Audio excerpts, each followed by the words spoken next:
Welcome to another deep dive. We've got a ton of news and cultural things to get to today. It's like, Yeah. you're scrolling through all those headlines and it's like, whoa, information overload. Well, that's where we come in to make sense of it all. Yeah, break it down a bit. Exactly. So to kick things off, we've got, get this, Akira is going free online. Like Uh, the whole anime classic Akira, That's pretty cool. A lot of people are going to be checking that out. for sure.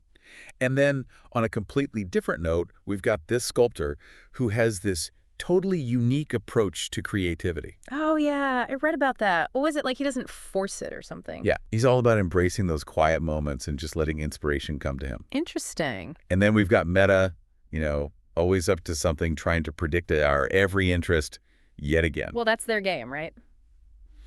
Speaking of Meta, did you see this news from Instagram? They're testing out a feature that basically lets you reset your recommended content feed, kind of like a refresh button for your algorithm. I wonder how well that'll actually work. Yeah, because it makes you wonder, right? How well do these algorithms really understand us? Right. And can we ever really regain control of our online experience? Because I've totally had those moments where my feed feels like an echo chamber, you know? Just the same stuff over and over again. Yeah, it's like they're trying to keep us in this little bubble. But maybe this new feature is a way to break free. At least they're trying. Could be a step in the right direction. It's interesting, though. I was also reading about this resurgence of festivals happening all around the world. Oh, really? Like what kind of festivals? All kinds. We've got Pokemon Go's Max Out Youth finale, some traditional lantern festivals in Japan, and the Yipeng Festival in Thailand. Huh. Sounds like people are ready to celebrate. Totally. I mean, we've been through a lot globally. Mhm. I think there's this longing for connection, for those shared experiences again. Festivals definitely offer that sense of belonging, of community. Yeah, like you're part of something bigger than yourself. It's like a ritual almost, Yeah. reaffirming our cultural identities. And it's not just limited to those traditional events either. Even something like the Pokemon Go finale, which is totally digital, is bringing people together in physical spaces. Yeah, there's something to be said about being there in person. It makes you wonder, is this just a temporary thing? Or are we seeing a bigger shift away from purely digital interactions? Maybe people are starting to crave real-world experiences again. Okay, let's switch gears a bit and talk about arts and culture. Okay, what's happening there? A lot, actually. First up, Akira is going free online, like we mentioned, Right, right. which is awesome because it makes art more accessible to everyone. Yeah, not everyone can afford to, like, go to museums or see live shows all the time. Exactly. And then there's this sculptor we were talking about who's all about embracing those quiet moments for creativity. That's really resonating with me, actually. Me too. It's like in this crazy busy world, we need to make space for stillness and reflection. Otherwise, we just burn out. And then on top of all that, we've got this new Minecraft movie trailer coming out. Oh, wow. Didn't even know that was a thing. Yeah, and there's an art exhibition opening in Osaka, a photography exhibit in Tokyo called The Reflected Machine, and a bunch of old TV dramas are going free to stream. Wow. So much going on. It feels like there's this renewed energy in the art world. Like maybe a renaissance is coming. It's like everyone wants to escape, to experience something beautiful and inspiring. And with all the tech we have now, art is more accessible than ever. It's a really interesting time to be a creator, that's for sure. Totally. So much possibility. It really is. And you know what else is interesting? It's kind of like what we were talking about with those big companies versus the startups. Yeah, what about it? Well, it's that tension between stability and disruption.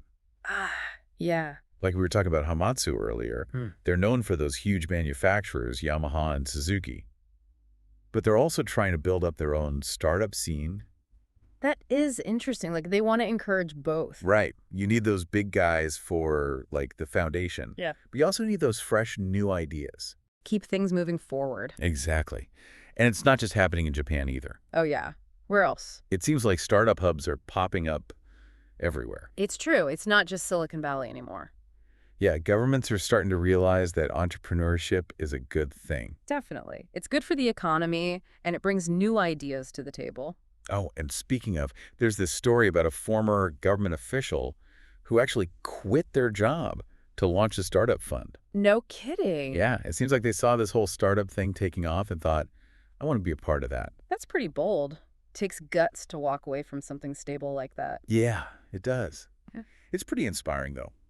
Shows that anyone can be a change maker. That's a good point. Like, it makes you think, what opportunities are out there in my own community? Right. What problems could I be solving? It's easy to get caught up in our own little worlds. But there's so much potential out there if we just look for it. For sure. We need more of that entrepreneurial spirit, that willingness to try new things. Okay, so shifting gears a little bit, we were talking about art as escape earlier. Yeah. What about it? Well, I was thinking about that exhibition in Osaka, Art RTZ Osaka.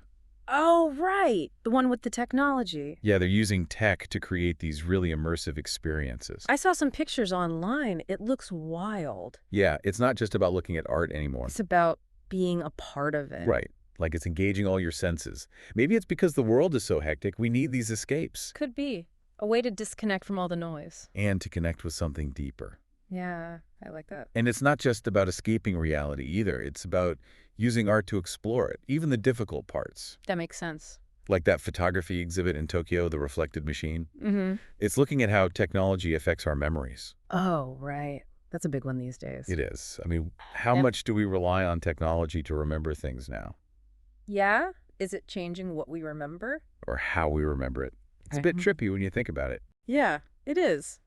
But I think it's important to think about these things Totally agree. Art can help us do that. by asking the right question. Exactly. Okay, one more thing before we move on. Okay, what is it? Fashion. Remember that news about Gucci? Oh, yeah, merging their men's and women's shows. Right. Yeah. They're only going to have 3 shows a year now. Great, big change for them. Yeah, it's like they're making a statement about slowing down, focusing on quality. And breaking down those gender barriers. Yeah, it's interesting. Like they're adapting to the changing times. Makes you wonder, what other industries need to catch up? Right. What other changes are on the horizon? Who knows? But it's going to be interesting to watch. So we've covered a lot today, from algorithms to art to startups, even fashion. A little bit of everything. It's like a snapshot of what's happening in the world right now. Yeah, a lot to unpack. The question is, what does it all mean? Yay. It really is. Yeah. A lot to think about. Feels like we've been all over the place in a good way. But you're right. It all comes back to that question, what's the bigger picture here? I think, well, for me, it's like we're seeing a total shift in how we experience, well, everything. The lines between the physical and the digital, they're getting blurry. Yeah, and all these traditions are bumping up against all this new tech. It's like almost a new world emerging. Exciting, but also kind of scary. Totally. Yeah. Oh, and before we forget, there's one more event I wanted to bring up. Oh, yeah. What is it? It's called MU Tech. It's this huge festival happening in Shibuya, all about digital creativity and electronics music. I've heard of MU Tech. Isn't it like pretty intense? Oh yeah, it's supposed to be mind-blowing. They've got artists, musicians, tech people, all coming together. It's like where art and technology really collide. Yeah, and they create these insane immersive experiences. Yeah. Sounds, lights, everything. I bet. I mean, you see that kind of thing everywhere now. Museums, concerts, even fashion shows are getting in on it. It's true. Technology is like this whole new tool for artists. Yeah, it lets them do things that weren't possible before Push the boundaries. Create whole new worlds, really. and tell stories in a completely different way. Exactly. So we're coming to the end of our deep dive here. What's the one thing you'd want our listeners to walk away with today? I guess I'd say don't be afraid of the unknown. Stay curious. Ooh, I like that. Yeah, the world's changing so fast, but there's so much potential out there. If we're open to it. Exactly. The future is being made right now. We can all be a part of it. That's a great note to end on. So to everyone listening, stay curious, keep exploring, keep asking those questions. The world is full of amazing things just waiting to be discovered. Thanks for joining us on this deep dive, and we'll catch you next time.